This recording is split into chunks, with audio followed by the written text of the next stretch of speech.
Ones Go Productions. This stuff's creepy. I wake up and I see 3 figures standing at the end of the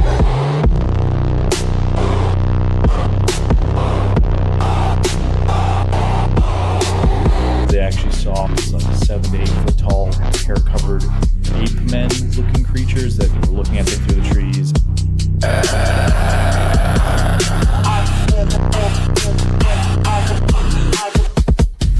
Reality stranger than fiction. I see this bipedal creature peeking out behind a tree. Welcome to where the weird ones are!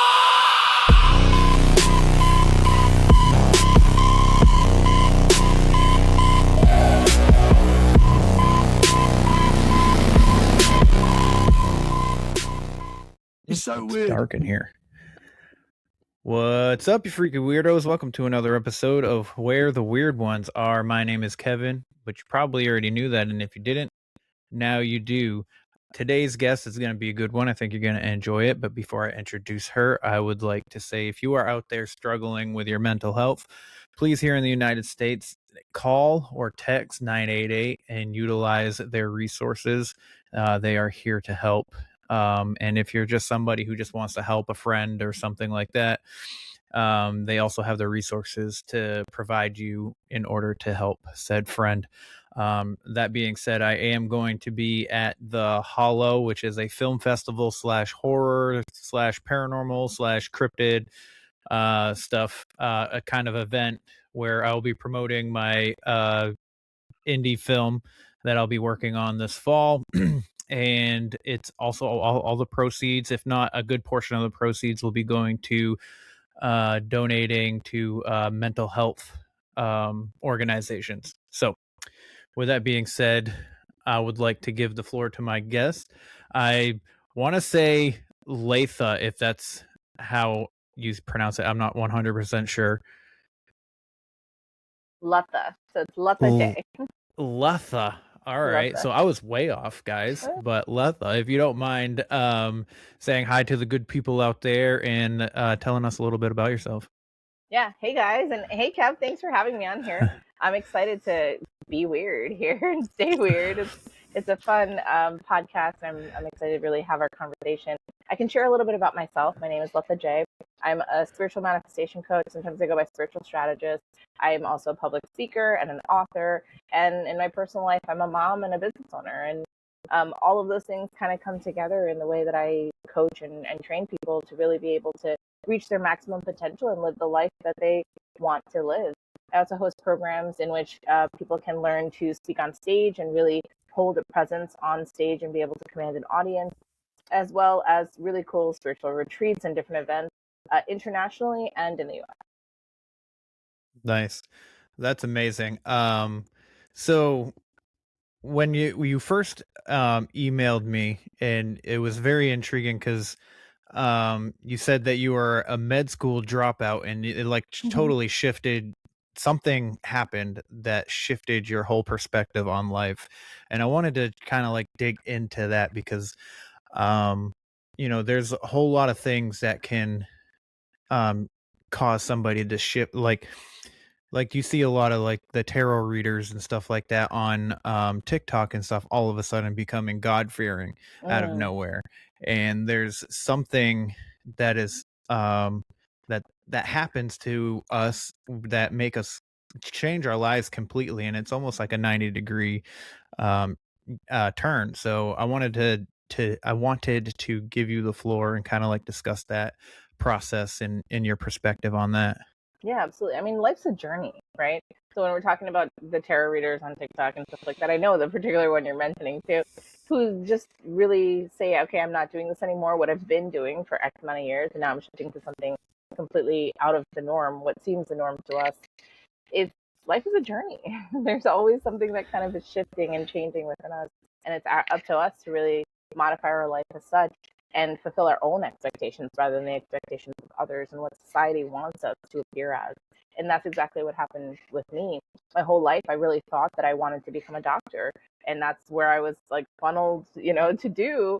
As a kid, I dressed up as a doctor and a nurse for Halloween. We always were playing bandages and wrapping someone up. And some of my first jobs were working in doctors' offices. And I love to learn. I love to learn about the human body and what's going on in there. It was always such a curiosity to me and so engaging. So it wasn't until I actually got into medical school that I realized this is not for me. And I knew day one, but I still stayed there for about 7.5 years, almost completed, and then decided to leave in my last year. And in that process, it really was a matter of me understanding my true goals in life and what I wanted. And also just to understand that life didn't have to feel the way that I had been feeling. But that was kind of my breaking point, that I had woke up one morning and I was just thinking, life can't feel like this. Like, this is not what it's supposed to be like. And I knew at that point I had to make a drastic change. And it didn't matter how great it looked like on the outside, right? Like, I was doing great in school. I was getting good grades. I had a wonderful social life. I was in the honors program. Everything looked great. But I'll tell you, it didn't feel great. And how it looked didn't matter at some point. But it was that breaking point had to happen. Because I didn't say it 3 years earlier or 4 years earlier even. It was like at that point that I just thought, I know this isn't for me. I know it's not aligned with my life path. Yet, if I just push this another 6 months and get this degree, I'm going to then push myself for another 10 years to do this, to be in this, career, because I have to pay back all this debt. And then I'm going to push myself, and another 10 years just to do this or to buy the house or to be able to do this. And I was just like, I don't want this. And I just had to leave. And I remember that day I just got up and I left. And I went to the airport and I got on a plane. I didn't know. I had no idea what was next for me, but I just knew what I wasn't going to go back to. That's an amazing pivot, especially last year out of 7 years. That just like shows like the how deeply you felt on that pivot. That I've been stuck in this this 9 to 5 kind of thing. Well, I mean, it's more like a 12 to 5, so it's like 12 hours 5 days a week, and it's killing me. It's killing me. I always thought that I'd be a writer by now or something, but I never really put in the work for it until like the last year or so. So obviously it's not going to happen if you're not putting in the work, right? So I wanted to when you decided that life didn't look the way that you wanted it to, were you immediately, oh, I'm going to be a spiritual coach, I'm going to just go and do this right now, or did you have no idea what you wanted to change it to? I had no idea, because I'll tell you, I invested my whole entire life to becoming a doctor. There was no plan B. The plan was become a doctor. Okay, cool. Like, that's the only thing that I ever knew, and my parents were very motivating, I'll say, to really like get me into the field. And, I'm one of 3 kids, and I'll tell you that my other 2 siblings are both doctors. So that kind of gives you an impression on what this is like in my family, of really wanting us to be part of a career that could be stable and helping people and all this. I mean, there's wonderful things about becoming a doctor, and it wasn't aligned with what I wanted for my life and what I actually wanted to create. I had no idea. When I left medical school that day, I had no idea what was next for me.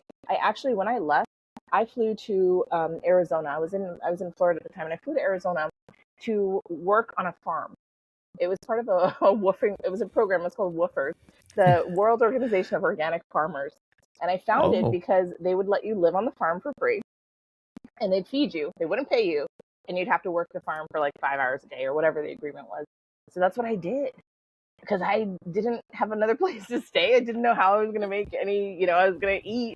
So I was like, all right, at least these are my basic needs that are met. I'll figure it out. And I did that for a little bit, and I got to meet some incredible people, and I got to put my hands in the dirt and just be away from all of the chaos, that what life felt like chaos, and just kind of hear myself and be under the open stars. I mean, we were in Benson, Arizona. I don't know if you know anything about Arizona, but that's like way out, at least for me, coming from New York and, in Florida and stuff like that, living in big cities, going to Benson, Arizona. I was like, what is that? But the way that you could see the stars at night, the Milky Way galaxy, the way that you could hear the animals, and, it was like such a beautiful, beautiful experience to be able to have that. And I think it was in that space that I was able to figure out what my next step was.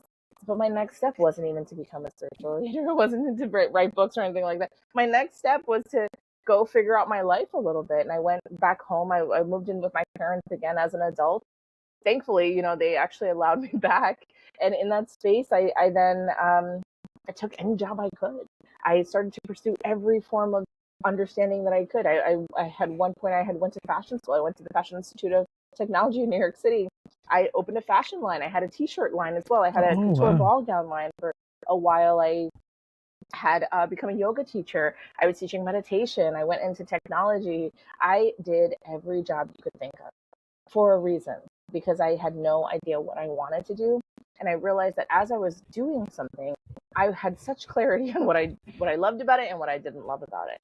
And I would take little notes about everything that I stepped into. If I worked as a journalist or into photography or whatever, what did I love about this? What did I not love about it?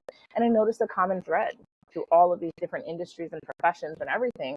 And the common thread was people.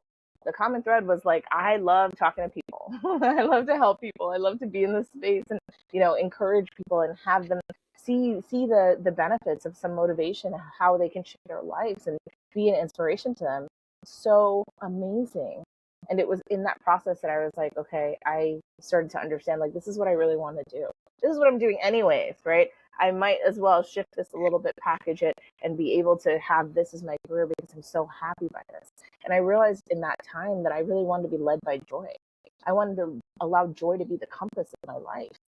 And that feels so different than having to wake up and feeling like this is not what life's about. Mm-hmm. And to me, joy is different than happiness, because happiness is something you chase, and I feel like joy is just something you naturally feel, and you're not necessarily happy in the moment of feeling joy, if that makes any sense to you. But to me, it's just like it's like feeling peace in your life. That's what joy is, and happiness is obviously happiness in its own thing. And to me, just being at peace, you find joy, and with joy you do have moments of happiness just like anybody else. Obviously you feel all of the emotions, but I love that you said that you found joy in doing that. So I did write down a few questions here that I wanted to make sure that I asked. Oh, we already covered that.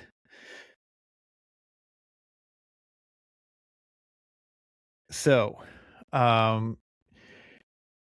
what would you say are subconscious blocks? Because subconscious blocks is what you would lead us into the life of, oh, this is what life is supposed to look like, right?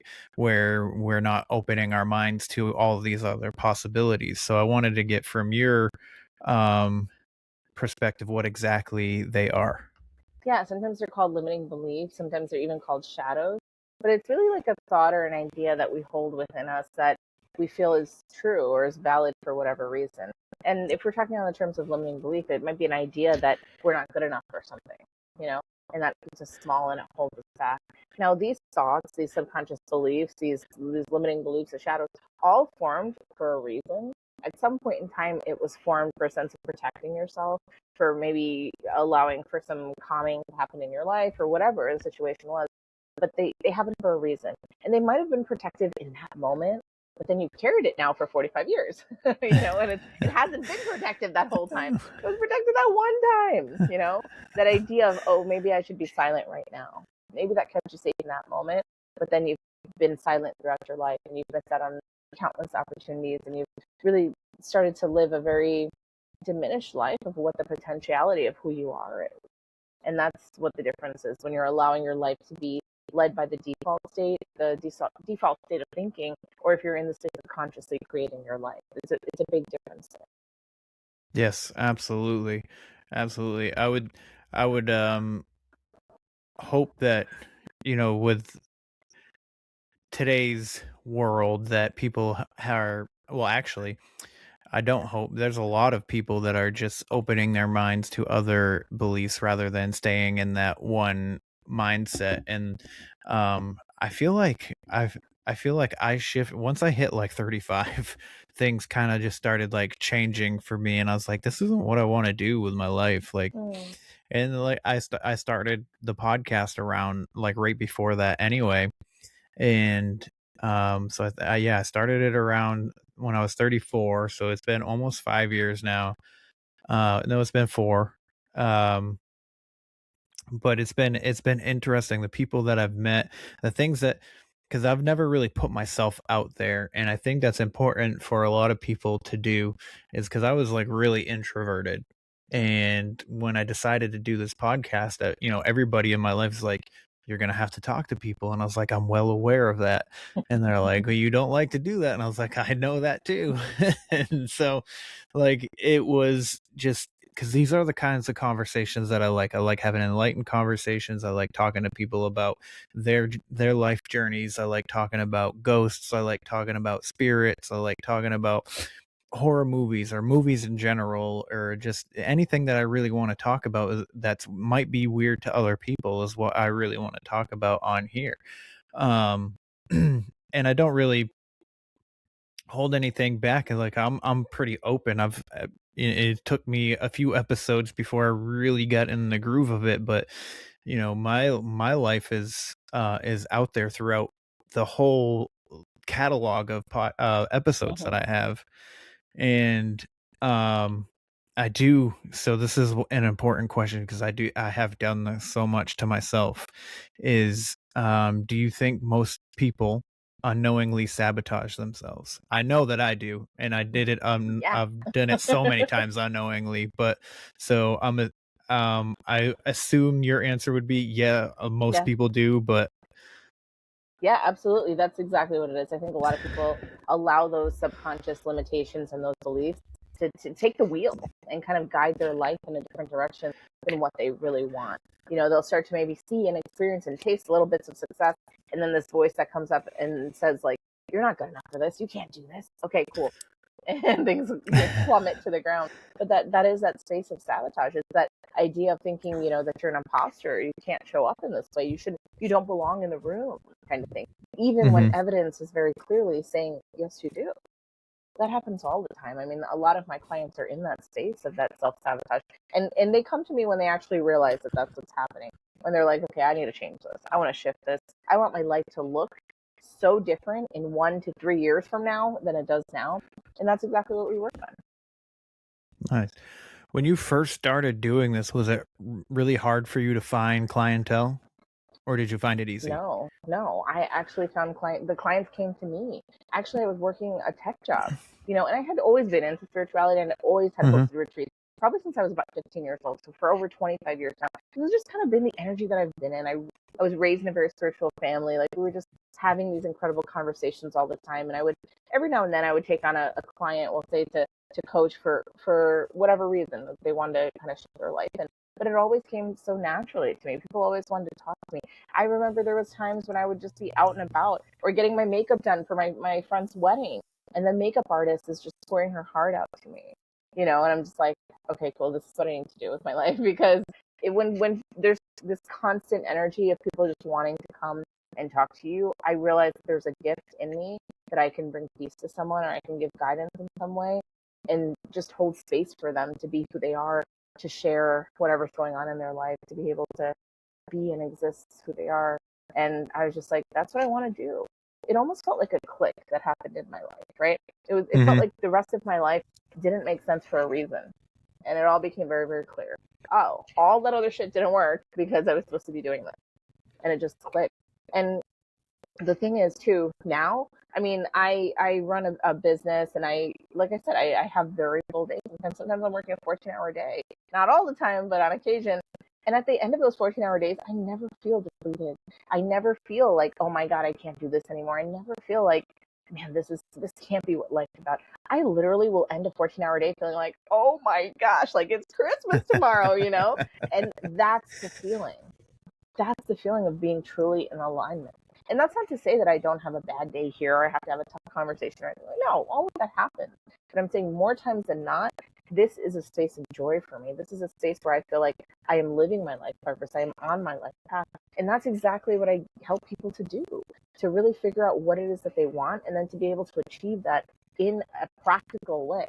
I think that having the knowledge and the ideas of what you want in your life is amazing, but then being able to go and achieve it and see the results of your life, man, that just changes everything. It really gives you a sense of expansion. Really, I 100% agree. I think fear holds a lot of people back, and like people coming to you, probably fear also holds them back from like. So, have you ever had a client that like had that first initial meeting with you, and then you could tell they were kind of rigid and they weren't unsure of themselves, and then you didn't see them again or something like that? Because I feel like fear of the unknown really plays a part in our lives when we're trying to make a change, and then we're scared that the change is going to happen and maybe it might not be success or whatever that we're looking for, so we get afraid of it not working out. I think the fear is always been existing, but I'll say that no, I don't really have clients that come to me and have a session with me and then don't come back. I'll tell you that I think that I provide a great value, and it's really been a gift that I've cultivated over many, many years and learning a multitude of different things to be able to support people in the way that I do. And people see that. If even in our first conversation, our first coaching session, like there's a tremendous amount of value that's provided that it's never like, oh no, I don't have people back. I mean, I've had clients consistently for over 20 years. People that are just Wow. like, yeah. And I mean, now I have the privilege to be able to work with celebrities and people that are in the media and politicians and things like that, which is all great too. But I honestly love to work with regular people, my people, the people of the earth that are just the stay-at-home moms, the people that are working a 9 to 5 that they want to get out of, the people that are, maybe in a space that they're like, 90% of my life is great, but 10%, it's not really freaking sucks, Those are my people, and those are the people that I really want to support and give, hold space for. I hear you on that. 110%. So have you ever had an experience that you can't explain that you could chalk up to being like a otherworldly being or anything like that? Millions of them. Millions Okay. of them. So actually, from the time that I was born, really, I can say at the time that I haven't, I've always had this gift to be able to see and sense and hear things that other people can't. And I have the ability to see the spirits from the other side that crossed over. And that's just kind of always how it's been. Always. And I remember when I had first gotten married with my husband, we were looking for a house, and as a young couple, we didn't have a lot of funds. We found this great house in Buffalo, New York, but it was right by a cemetery. And it was dirt cheap because it was right by a cemetery. No one else wanted to live there. And I was like, I don't care. I see spirits anyways. It doesn't matter to me. My husband was like, all right, I don't care either. So we bought the house, and, it was this very active location, lots of spirits coming in and out. That never really bothers me. I mean, and now we live in the Poconos, and if you know anything about the Poconos, we're essentially in the Appalachian Mountains. I think we're like a sub-region of it. There's lots of funky stuff that goes on here. We live in the woods, so we see a lot of things, a lot of stuff that happens. And my kids are always like, what is that? I'm like, nothing. Come on inside. Yeah. The Appalachian Mountain Range is definitely something strange. There's a lot of weird stories that come out of the woods up there. I love living in the woods as well. Currently, I do not, but I will again soon, hopefully. Because where I'm at right now is just a temporary spot. So we're looking for a house, and I'm trying to get back into the woods because I feel at home in the woods. I don't think that we are meant to be in these city areas on top of each other. Yeah. So I agree with you. I think that there's so much healing that also happens in a wooded space, right? The energy of the trees that we can like coexist with and be able to, I mean, even if you look at the science behind it, the tree needs our carbon dioxide that we're expelling, and we need the oxygen that the tree is expelling. That's that cycle. We got to be near them, and it's also a sense of grounding and peace that comes around with, being in a forest, in a wooded area. And some really cool, animals. We get to see foxes and deers and gopher. I mean, like all of this stuff. It's a really. Sometimes I forget, because we live here, but we'll have a guest come and stay with us, or someone that's visiting, and they're just like, oh my gosh, and they're taking pictures of all these creatures, and I'm like, oh, that one, we call him Al, like really. Yeah, that's funny. So at the Appalachian Mountains, are so they say that there's all these this huge cave system. I mean, the United States in general have like underground tunnels connecting from state to state to state to state, all across it. But there's like these really big caverns and cave systems through the mountains. And since you're out there, have you ever possibly came across the Sasquatch? I can't say that I have. I'll be honest. Okay, I have to ask everybody that lives out there. Have to. Definitely, I've seen some bears. I've seen some weird things. I couldn't identify what the creature was. Yeah. But it wasn't like a Yeti, Sasquatch-looking Bigfoot kind of thing. No. Okay. Oh man. So all right. Let's get back to my questions. Instead of asking you about weird creatures in the night. How do you tell the difference between intuition and fear? Oh, that's a great question.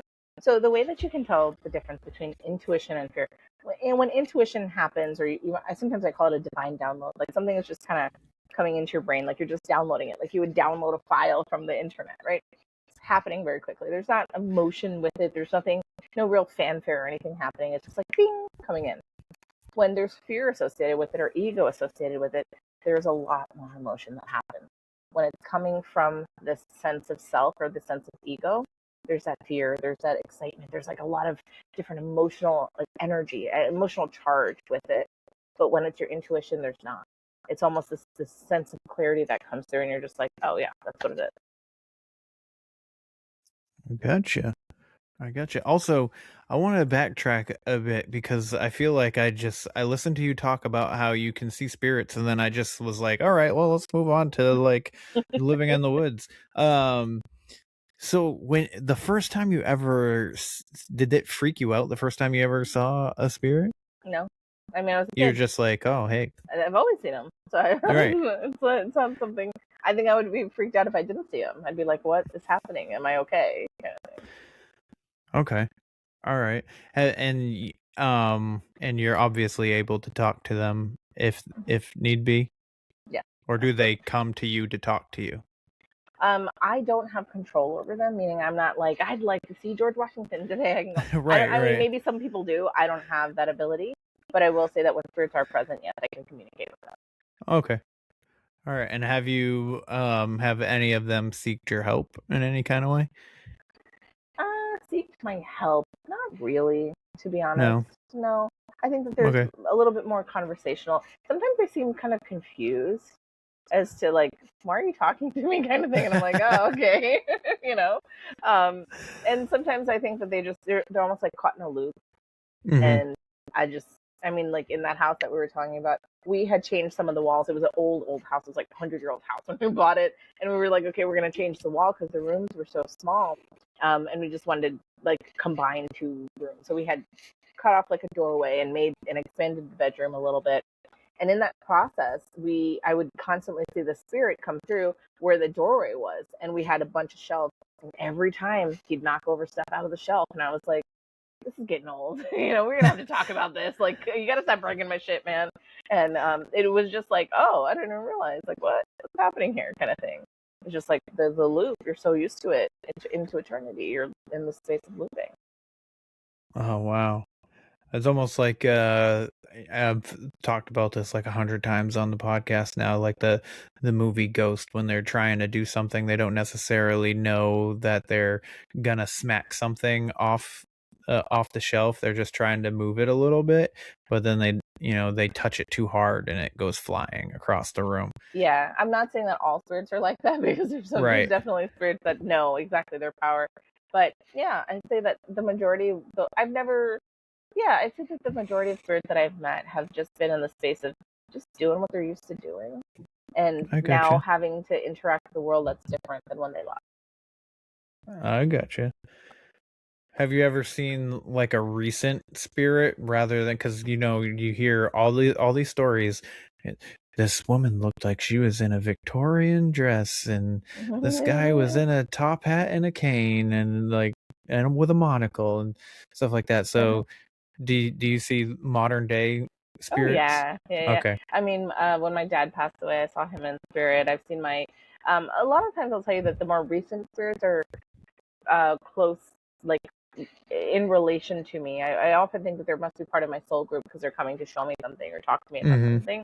So those will be the more recent kind of energies that I'll encounter. But yeah. I gotcha. So manifestation has become a buzzword online. So what would you say is the biggest misconception people have about it? I believe that people have a misconception that manifestation is all about stuff. I mean, I get how that can happen because we live in a capitalistic society, but it's not all about stuff, I promise you. Because guess what? If you're driving your Maserati to your $1 million house and you're all by yourself, you're not going to feel very happy. Not long term. Maybe one day you have a peaceful Zen moment, and then you're going to feel like, wait, what is life about? Right? Manifestation is about you being able to cultivate and create and call things into existence to live a truly happy, fulfilled life, like the life that you desire. It's not always just about things.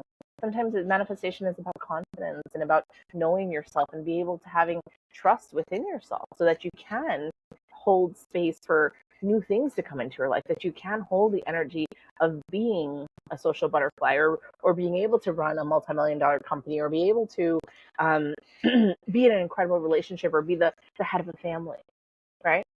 These things matter, but it's like sometimes we get so caught up in the social media version of manifestation and what that is, and it's like the car, the house, this high rise, like living in this stuff, and I'm always like, yeah, amazing, wonderful, all of that. Yes, you can call into your life.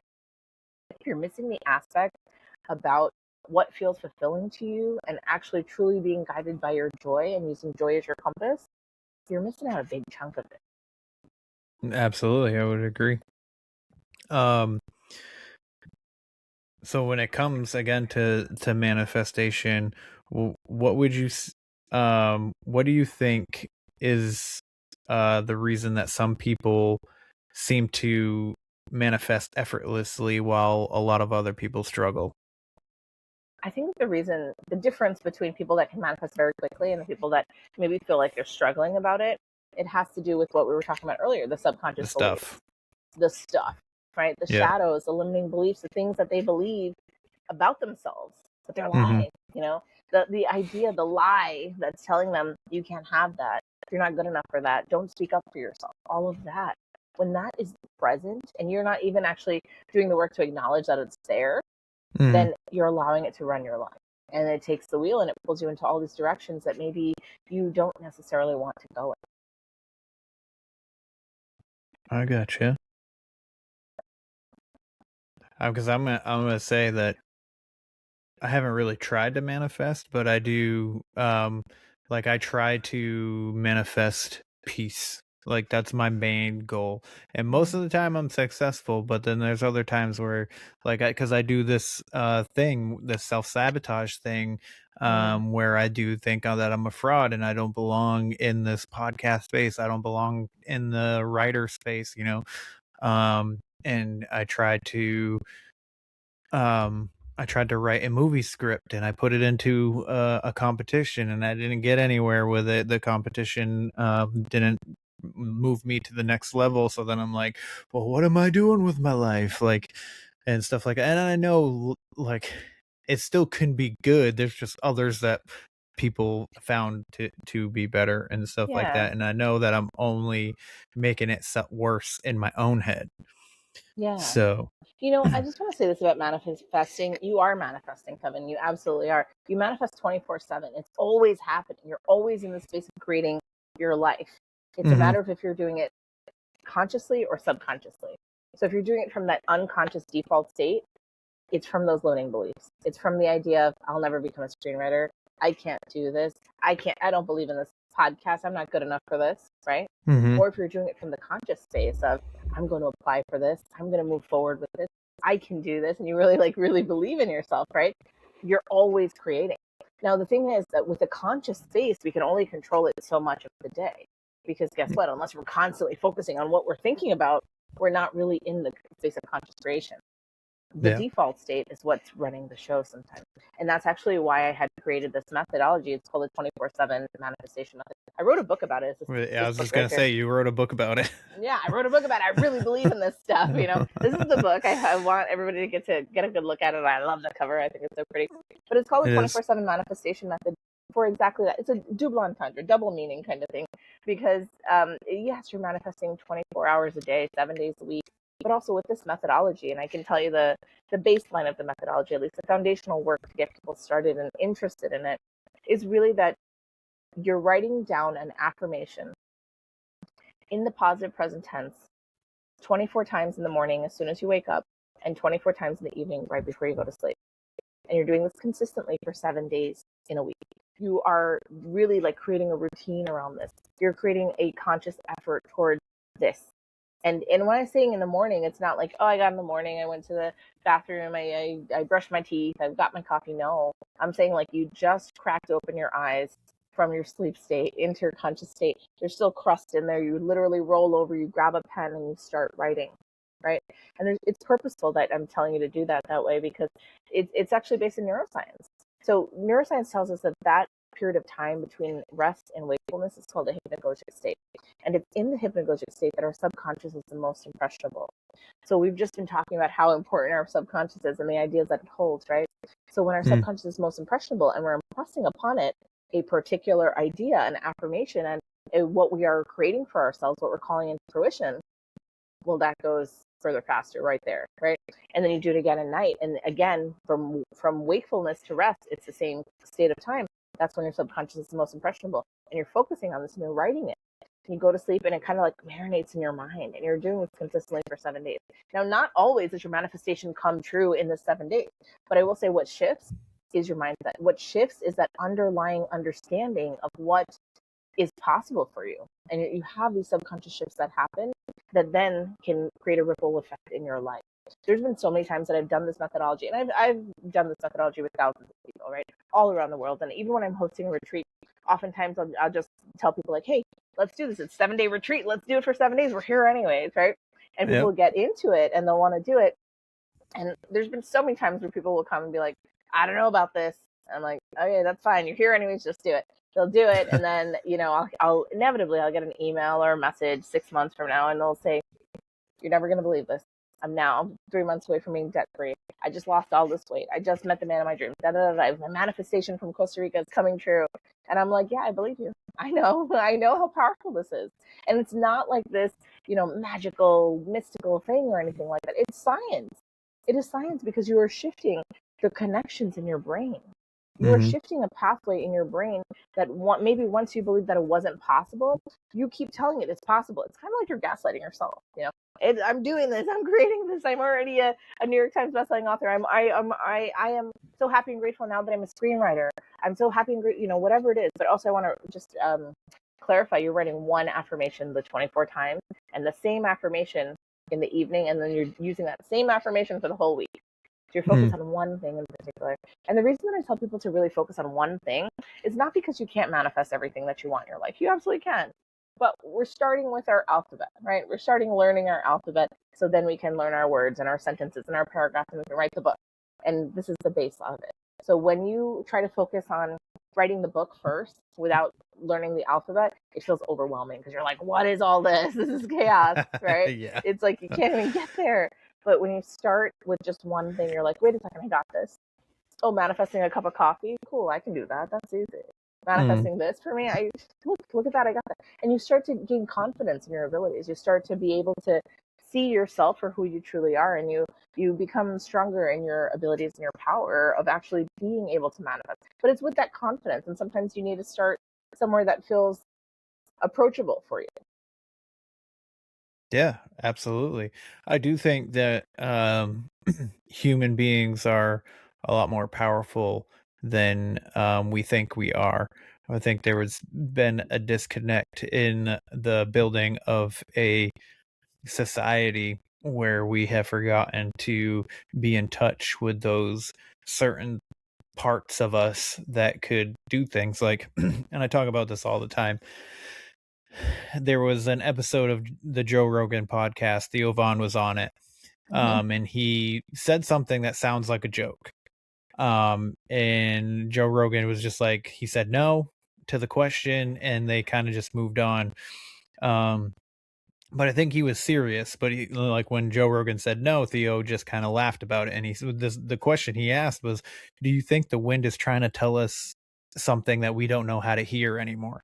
And like when you look at the clips, and it is pretty funny. It's off the cuff. He's very quick witty like that, and he says weird stuff all the time. That make for the purpose of making you laugh. But like I do think that the wind has been trying to tell us something that we just don't know how to hear anymore, to be honest with you. So like I mean, do I think, agree with you. I agree with you. yeah. And also, I want to say, I think Theo Vaughn is hilarious.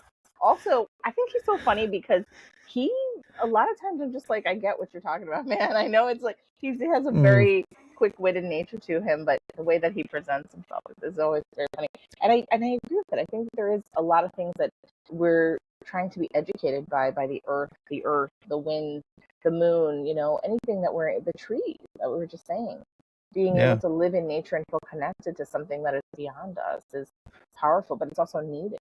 And now, a lot of times in modern society, we're not even experiencing. I mean, can you think about the last time that you really stood in the wind and allowed it to like blow on you, or really like had spent some time with a tree, or dug in the dirt even? I think it's fewer and fewer. It seems almost rarer and rarer that's happening, and especially with kids. I mean, I don't know if you have any kids, but I have four kids and a grandbaby, and I'll tell you that we purposely put them outside as much as possible. We're like, hey, go outside, dig in the dirt, figure out what's going on with this frog. Look at this, and the kids love it, and they feel like so connected to nature because they're able to explore it and experience it. And I think that a lot of times that's what's missing.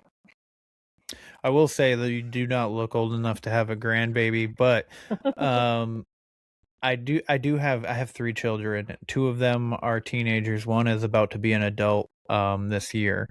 And I have my youngest is 2. She just turned 2 in May. So I'm starting all over.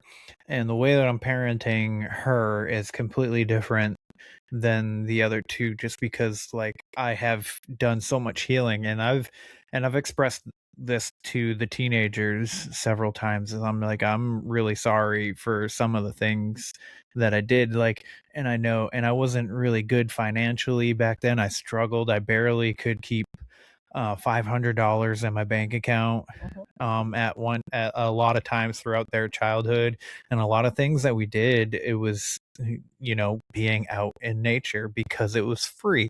I didn't have to pay for it, and it was fun, and they enjoyed that. And that's, I mean, I still do that with with my youngest, but I've noticed that like with the more calm that I am, the calmer that she is. And I've never was like this crazy like off the cuff dad with my other two, but they I just feel like a different person when it comes to raising my youngest. And there was this one time, the she was just a couple months old, and she was flipping out, and her mother was just like, I don't know what to do. I don't know what's wrong. I tried to feed her. I changed her diaper.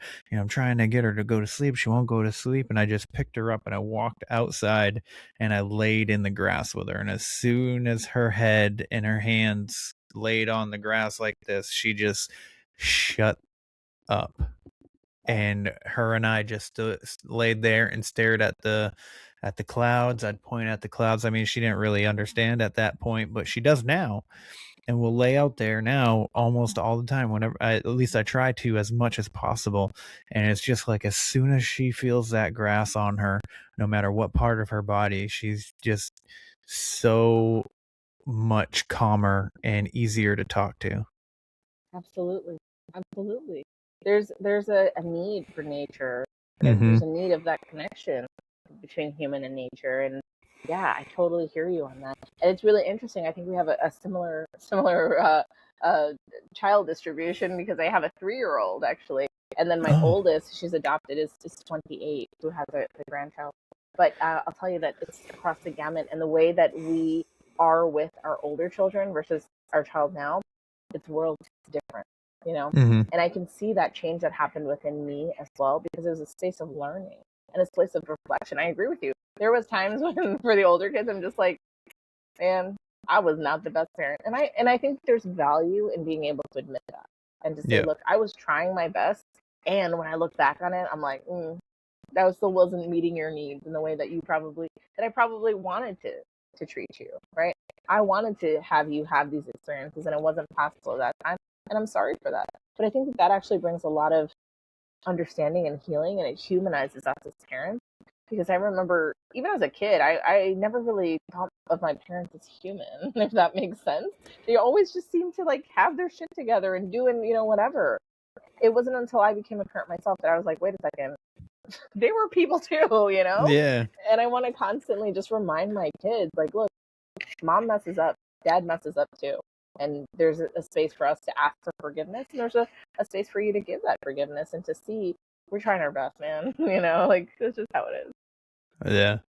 Yeah, I expected my parents to know everything and they didn't know everything. So, and then, I struggled with math, and one of the things that my son brought home was this like he brought math homework home home one time, and I teach him the way that I know how, and he's like, "That's not how you're supposed to do it." And I was like, "Well, if you know how to do it, then why aren't you doing it?" Kind of thing. But he taught me, and I already forgot how to do this new way of the way that they do math. But it was interesting. I'm like, and then he's like, what, 8, 9 years old, and I looked at him and I was like, Dad doesn't know everything. I have to tell you, I'm so really sorry, but I don't know everything. And yeah, it was. I think it was eye opening for him, but I did have my kids on this podcast, the two older ones, and we were talking about stuff, and they never had like anything strange in their lives, but I wanted to get their perspectives on life and me as a father and stuff like that. And talking to their mother, my ex-wife, she's like, they don't listen to me, they don't do this, they don't do that. And I was like, when they're here at my house, they always listen to me, they do what I ask them to do. I might have to ask them 2 or 3 times, but they'll do it without any too much grief anyway. And so I asked them, I was like, what would you say is the difference between me and your mother? And they're, well, we're scared of you. And I go, I've never laid my hands on them or anything like that. And I'm like, and I kind of felt hurt a little bit at first, but when they explained it to me, they're like, well, I mean, you're bigger, you're more stern, and just the way you say things, like it frightens me sometimes. And I've never like actually yelled or anything like that either with them. So like then listening to their explanation of it, I understood where they were coming from. They have I think fathers inherently are scarier anyway by their masculinity or whatever it is. So yeah, it was I enjoy having these heart to hearts, and I think that's important with your kids, is to be able to understand where they're coming from and help them understand where you are in your life as well. Yeah, absolutely, 100%. All right. So my audience loves the paranormal. We talked about a little bit about that already. Have you ever had any other experiences that you can't quite explain, that you don't necessarily know was a spirit or not? Yeah. I mean, yeah, lots of them. I can share with you guys. Like when we first moved to the house that we live in right now in the Poconos, there was so much spiritual activity in this house. It was wild. We had, and the couple that we bought this house from, they were living here for like 25 years. They were an older couple. And they were just like, we never had a problem with the house. Everything was, like aligned and great. We're like, okay, great, move in ready house. We move in. And it was like one thing after another after another. Like we had pipes that burst. We had a lot of water issues that were going on. And it wasn't until I actually brought in spiritual healers to cleanse our home energetically. And we brought in a lot of them because I was like, we need to figure this out. I know that we had 3 major water issues that destroyed like levels of our house. It destroyed our kitchen. It destroyed so much, we had to like literally change our drywall out. It was a big deal, a very inconvenient time, let me say. And it was also this time that I was like, this is not something that we're doing. It's not just that old house. It's not anything of that. There's something else that's going on beyond this.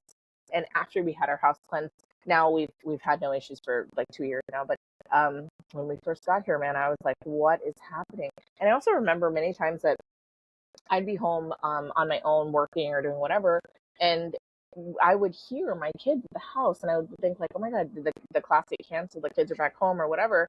And I'd text my husband like, what happened? Are the kids back home? And he's like, what are you talking about? We're at, whatever location. I'm like, what? And I could so clearly hear, children in my house or hear the footsteps and things like that. So yeah, there's tons of stuff that's happened like that. There's been times that I've actually had spirits come to me in the form of animals.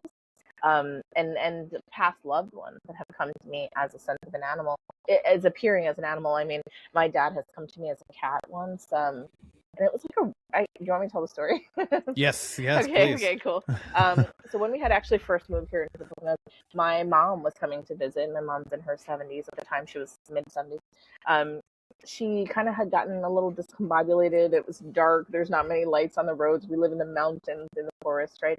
And the roads can be very windy. And she was just kind of like, I have no idea where your house is. We had just moved here. She'd never been here before. I have no idea where, and she had accidentally backed up into a ditch and she couldn't get the car out. And she was just like, and her window broke in the process because it had fallen in the ditch, and she was scared. And she's like, I don't know where I am. And I'm like, what? Like, what do I do in this situation? But she was like, I know I'm close to you. Like, and we had known that she was, she told us she was going to be here, say at 4:00. And it was just like a little bit past it. So you got to be somewhere close. So I go out in the car. I didn't have a tracking on her. We weren't sharing our location or anything at the time. We do now though, because of this. But at the time I was just like driving around. I couldn't find her. I was probably out there for half an hour trying to had her on the phone. Like, okay, explain to me where you are. She's like, it's dark and there's houses. And like, girl, this is not helping me, you got to give me something else, and she was just kind of like frightened and just didn't, agitated, look at it. And I just was like, okay, I need to calm down because her agitation was getting to me. And I just stopped. I was like, all right, I'll call you back in a minute. Hung up the phone with her, and I just sat there and I was like, God, I really need your help. Like, I'm really going to channel this energy. I know I can find my mom. Like, I really just need some support here. And I opened my eyes, and when I opened my eyes, there's this really beautiful tabby cat, like an orange cat, sitting in front of me. And I was like, that's interesting. Where'd you come from? And I just looked at the cat, and the cat looked directly in my eyes, and it was like, follow me, like telepathically. And I was like, what? Like, what is this? So I follow the cat, and the cat leads me across the street, down another street, to the right, to, like on a journey. And I pull into this dead end, and there's my mom. The cat led me to my mom. And I was just like, wow. Oh my gosh, made sure my mom's okay, whatever. The cat stayed with us the whole time. And eventually I had taken her to the house, and I told my husband, I was like, hey, wait for the tow truck to get the car. I don't want her out here. I want her to just kind of chill, get some water, have some snacks or whatever. So I had taken her home, and he had gone there, and the cat was still there, and it was like going in between his legs, like a cat we had never met, and it was just like, it would not leave his side at all. And at some point, with all the police activity and stuff like that, the tow truck came. The woman that owned that house had come down out, and she said, oh, is everything okay? Yeah, we explained to her, yeah, this is what's going on here. We're just moving this out. Sorry for the disturbance. And she's like, oh, no, it's fine. And she was like, oh, is this your cat? And I was like, no, why would this be our cat? Like, why would we bring our cat with us? And she's like, I've lived here for 14 years. I've never seen this cat before. And I was like, yeah. But I could just tell, like, it was just like this knowing that this presence of my father had come through to help me and support me to find my mom, And as soon as we had left, we never saw that cat again, and that was it. But it was like in that moment we really needed this support and this guidance, and he came through. And it was very clear for me to know that it was him. He's also he's come to me in many animal forms, but he's come to me as a deer and as a pigeon as well. Those were like the main ones. But it's always very interesting to see it, because it's not that every time I see a deer I'm like, Dad, or every time I see a tabby cat. It's not like that at all, but it's like a sense and a knowing, and it's like, it's almost hard to explain, but it's like I know when he is inhabiting a spirit of an animal, and it's always kind of like, okay, we have communication. It's not with words. I'm not saying like, cat, guide me to my mouth. No, it's just like all within the telepathy of it within our mind. So. That's interesting.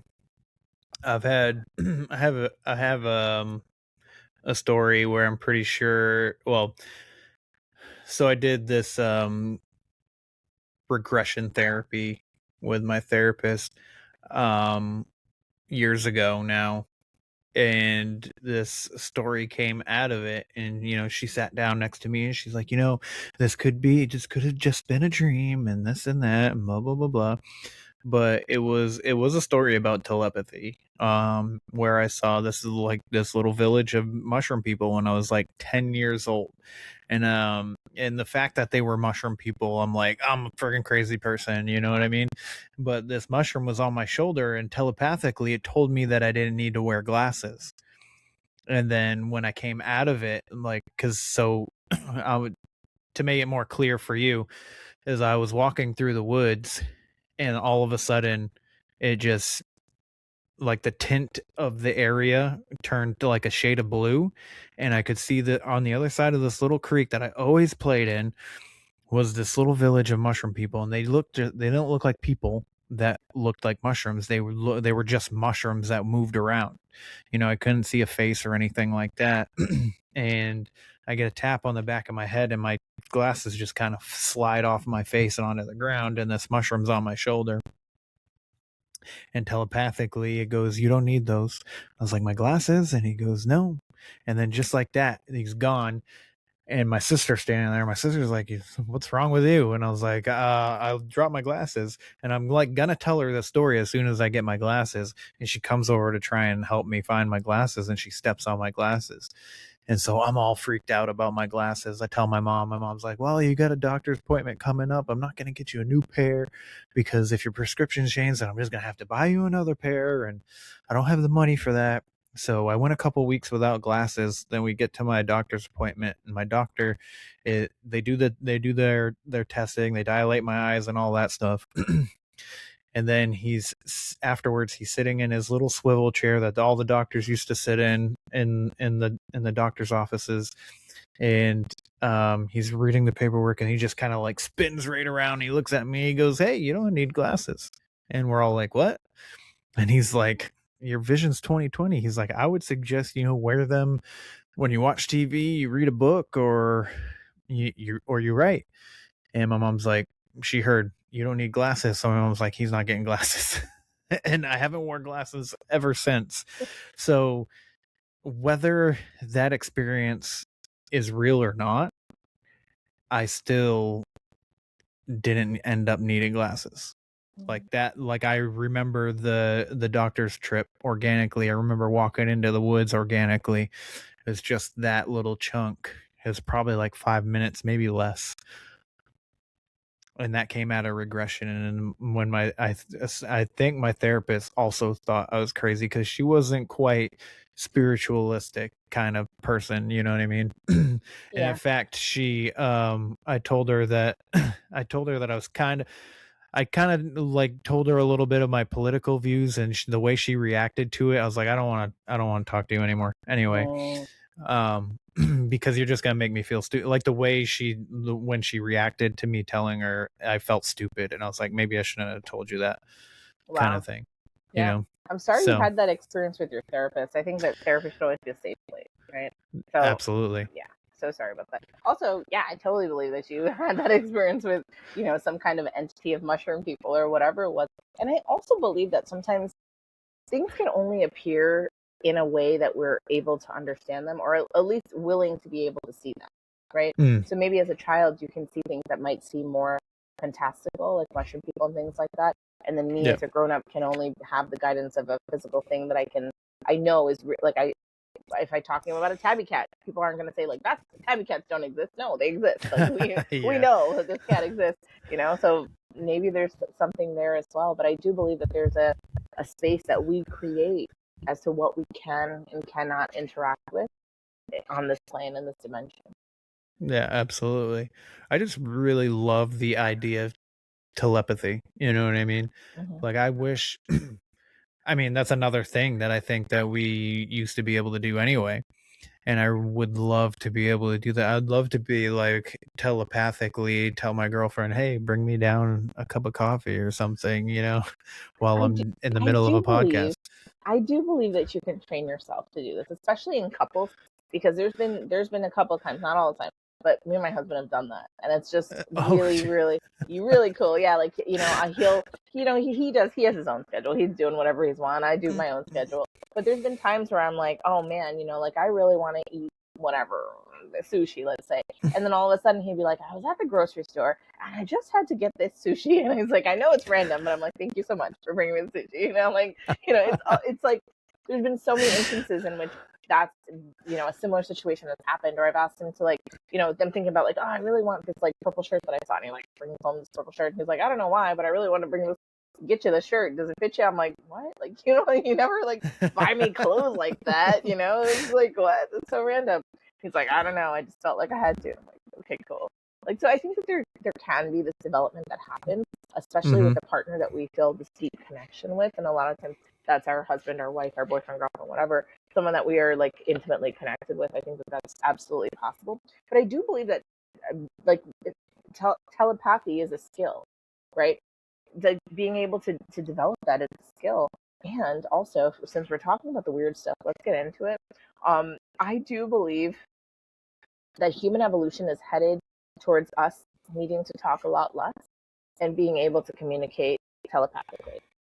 And I believe that, when we think about aliens and like the aliens and the grays and stuff like that, the shape that they look like, their heads, they have bigger heads and smaller mouths and almost no ears because they don't need to communicate with their mouth or their ears. They don't need to listen to things. Everything is coming in through the mind. So I believe that the version that is of that alien species that we at least see or interpret as such is really just us as an evolution, like in our evolutionary path forward, and then coming back to visit us. And I know it's a little trippy to think like that, and who knows? I mean, it's just my theory, let's say, but just for shits and giggles. But it's something that I really believe, and I think that more and more, I believe it more and more. Let me just say that.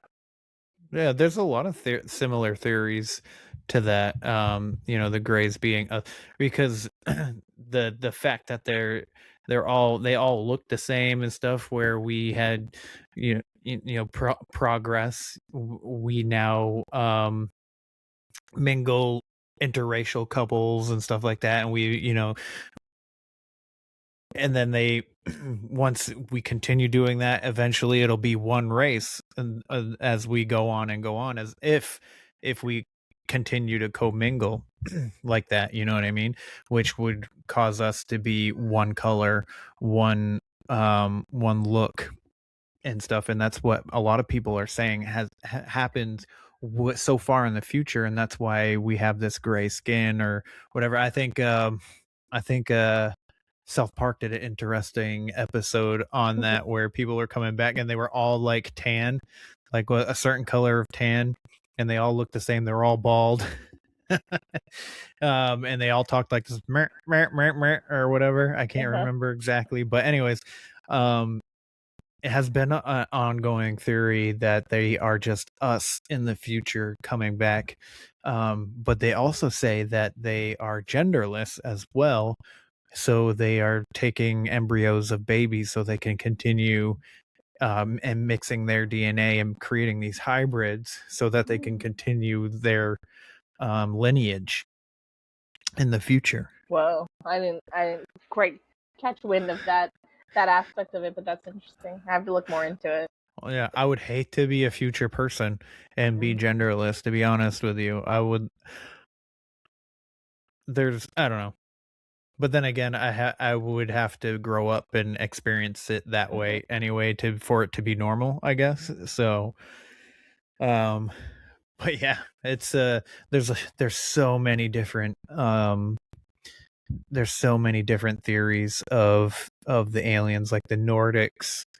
The Nordic aliens are there's interesting theories with that, where they think that they were the Vikings and and and stuff like that. Like they created the Norse mythology, and or they were the gods that the people, the first couple of Vikings back in the day were like worshiping them as the Norse gods or something like that. It's I mean, that makes fun. it gets interesting. All the species have their own little like backstories. It's pretty cool. I'm like, there's no way somebody just came up with this out of nowhere. All right, we already talked about your book. I had a question in here about that, but you already answered those.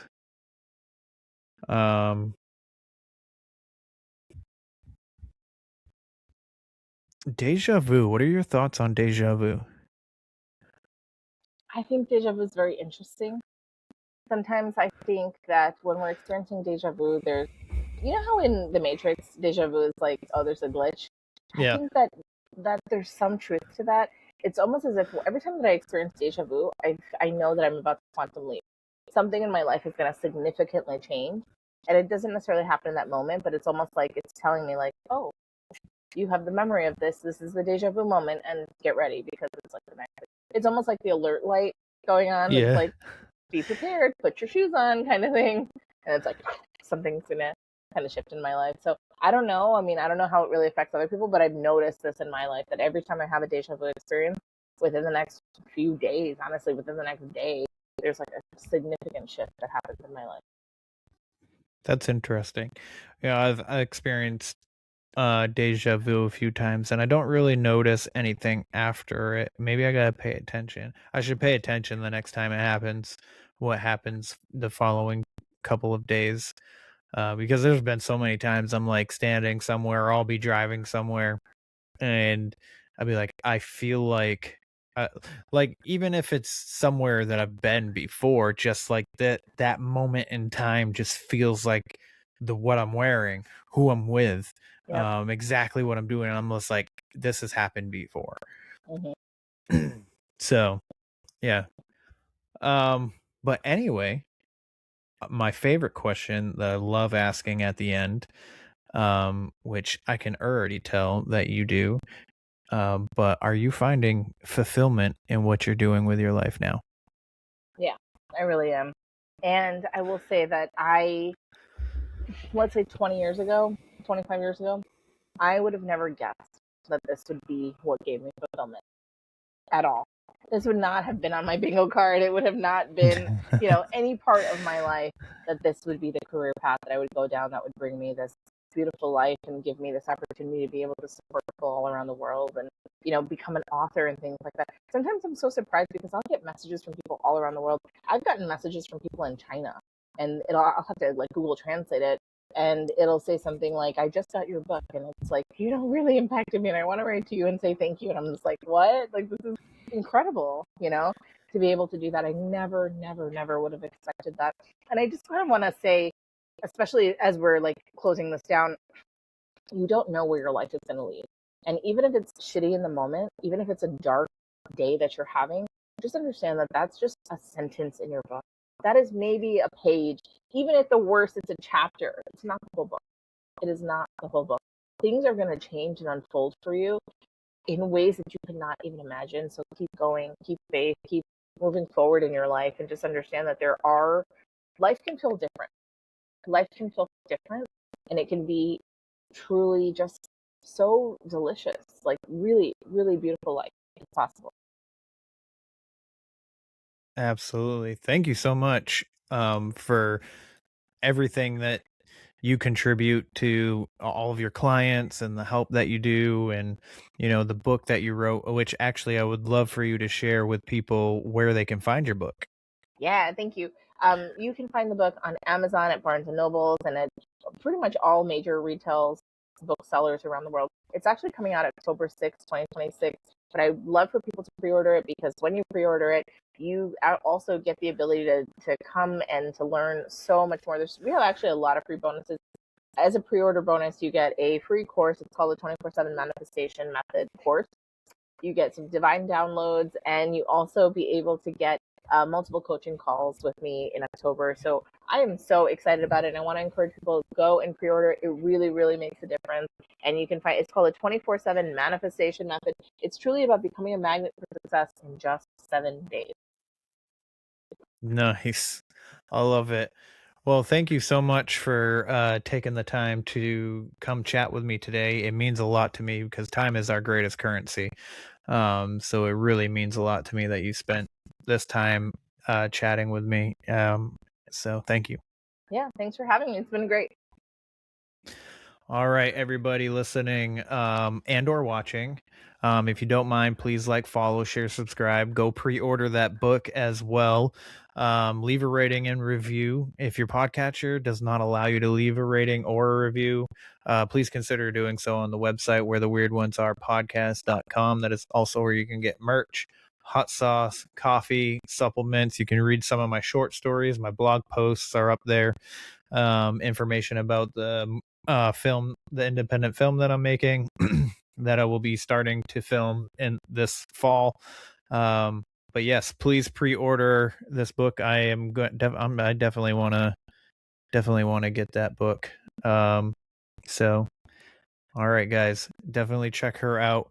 Other than that, you know the drill. Question everything and stay weird.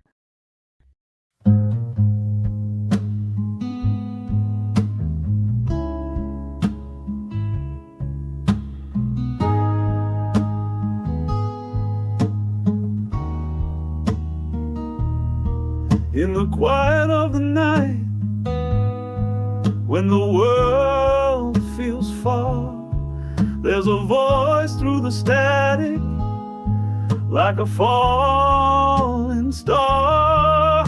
It calls the misfits, the dreamers, the ones who see the shadows in the corners, the truth we barely believe. From the pine tree woods to the desert skies, they talk of ghosts and aliens with wonder in their eyes, not afraid to ask the questions that others won't dare, 'cause the world gets strange when you stop and stare. Come gather around where the weird ones are, by the fireside glow or a midnight car, where the stories run deep and the secrets fly like owls in the dark or stars in the sky. If you've ever felt lost, like you don't belong, you found your place, you found your song, right here where the weird ones are.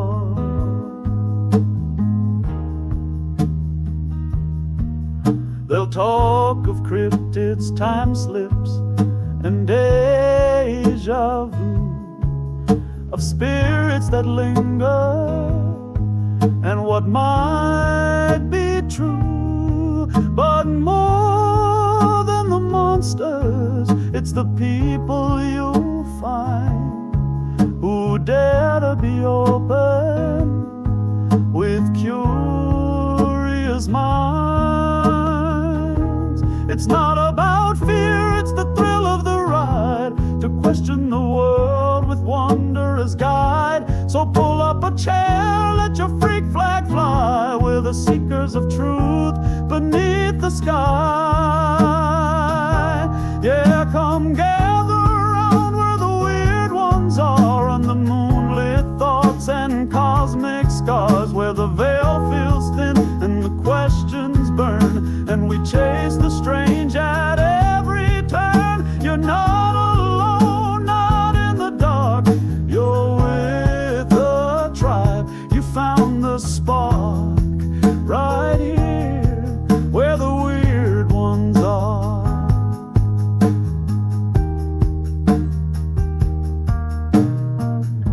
For the ones who wonder, for the ones who know. Welcome home.